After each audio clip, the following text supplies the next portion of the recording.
Hello friends, મહાન ક્લાસમાં આપ સૌનું હાર્દિક સ્વાગત છે. બાળ મિત્રો, તમે ધોરણ 1થી 5માં પર્યાવરણ વિષય ભણ્યા જ હશો.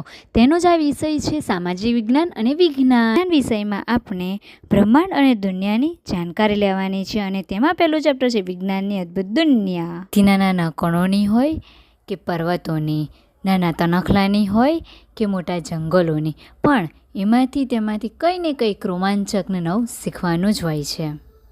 મહાસાગરથી ઊંડાઈથી લઈને અવકાશની વિશાળતા સુધી, રસોડામાં બનતી રસોઈથી લઈને રમતના મેદાનની ઘટના સુધી, વિજ્ઞાનની કેટલીય સૌથી અભૂતપૂર્વ શોધો આવી તો અકલ્પનીય જગ્યાઓ પર થઈ છે. વિજ્ઞાન છે તે વિશાળ અને અંતહીન જીગ્નો પઝલ છે, એટલે કે નાના નાના ટુકડાને જોડીને પૂર્ણ ચિત્ર એમ કે બનાવું તેવું છે. તેવું જ આ વિજ્ઞાન પણ એવું જ છે કે આપણા જે જ્ઞાનનો દરેક નવો ટુકડો જે છે ને તે નવા પ્રશ્નો અને નવી શોધો તરફ લઈ જાય છે.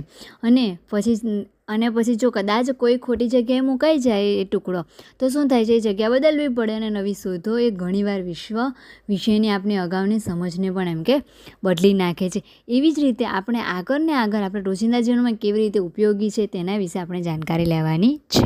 ચાલો આપણે શરૂઆત કરીએ આપણા ગ્રહ પૃથ્વીથી. જે આપણે જાણીએ છીએ કે જેના પર જીવન હોય તેવો એકમાત્ર ગ્રહ કયો, તો કે પૃથ્વી. પૃથ્વીનું પોતાનું પર્યાવરણ છે તે જેનું આપણે રક્ષણ કરવું જ જોઈએ. આપણી પૃથ્વી પર વનસ્પતિઓ અને પ્રાણીઓ આવેલા છે જેમાં તે પોતાનું જીવન ટકાવી રાખવા માટે અને વિકસાવવા માટે સફળ રહ્યા છે કે જે એક નાના અમથા બીજમાંથી એક મસ્ત મજાના સુંદર છોડનું રૂપાંતરણ કરે છે. સુંદર અદ્ભુત દુનિયા કે એક ઈયળનું રૂપાંતરણ પતંગિયામાં થાય છે. શરીરની વૃદ્ધિ માટે ખોરાકની જરૂર પડે છે.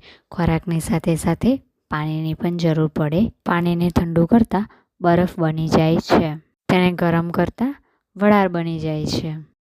શું ઉનાળામાં ઠંડા પાણી પીવાની અથવા તો શિયાળામાં હુંફાળા પાણીથી સ્નાન કરવાની મજા આવે છે? આપણે ગરમ અને ઠંડાને કેવી રીતે સમજી શકીએ? પાણી હોય કે પછી તાવમાં તપતું આપણું શરીર હોય, આપણે કોઈ વસ્તુ કેટલી ગરમ છે તે શોધવું મહત્ત્વનું છે. એની આસપાસ ઘણી બધી વસ્તુઓ રહેલી જ હોય છે. કંપાસ પેટી, કંપાસમાંથી જે ફૂટપટ્ટી છે તે, પેટી, ભૂંસવાનું રબર, સંચો, દૂધ માટેનો પ્યાલો, એવી ઘણી બધી વસ્તુઓ તે શામાંથી બનેલી છે? શું તે વિવિધ સામગ્રીમાંથી બનેલી છે? આપણે વિવિધ સામગ્રીને એકબીજાથી કેવી રીતે અલગ કરી શકીએ? તમે પર્ણની રચના વિશે શીખતા હોય કે વસ્તુ કેવી રીતે ગતિ કરે છે તેના વિશે, કે પછી મગફળીના બીજના છોતરાને કેવી રીતે અલગ કરી શકાય તેના વિશે, આ પુસ્તકનું દરેક પ્રકરણ તમારામાં તૃચ્છાનો ભાવ જાગૃત કરશે. ધારો કે તમારી લખતા પેન તમારી અટકી ગઈ છે તો તમને પ્રશ્ન પૂછશો કે મારી પેન લખતા શા માટે અટકી ગઈ?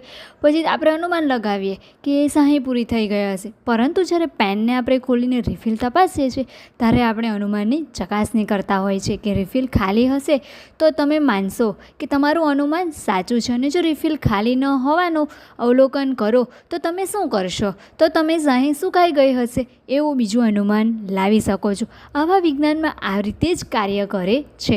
તમારી પેન શા માટે અટકી ગઈ છે તે જાણવા માટે તમે કરેલા પ્રયાસો એ વૈજ્ઞાનિક પદ્ધતિનું એક ઉદાહરણ છે. વૈજ્ઞાનિકો એટલે એવા લોકો કે જેઓ સમસ્યાઓનો ઉકેલ મેળવવા નવી શોધો કરતા હોય છે.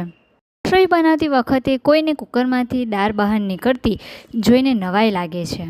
સાયકલ સમારકામ કરનાર વિશે વિચારો, જે શોધવાનો પ્રયાસ કરે છે કે ટાયરમાંથી હવા કેમ નીકળી ગઈ અને ક્યાંથી નીકળી ગઈ. આપણા રોજિંદા જીવનમાં જે પણ કંઈક વસ્તુ વાપરીએ છીએ તે એક વિજ્ઞાન જ છે. વિશ્વભરના વૈજ્ઞાનિકો મોટા જૂથોમાં સાથે મળીને કામ કરે છે. આથી જો તમને કંઈક જવાબ ન મળે તો તમે બધા જ તમારા મિત્રોની મદદ લો છો. જે રીતે બાળકો વરસાદની મજા માણે છે તેવી જ રીતે વિજ્ઞાન પણ એક મજાની શોભાયાત્રા જેવું છે. વિજ્ઞાનની આ યાત્રાનો આનંદ માણો, શોધખોળ કરતા રહો અને બ્રહ્માંડના અદ્ભુત રહસ્યો વિશે વિચારવાનું અને પ્રશ્ન પૂછવાનું ક્યારેય છોડશો નહીં.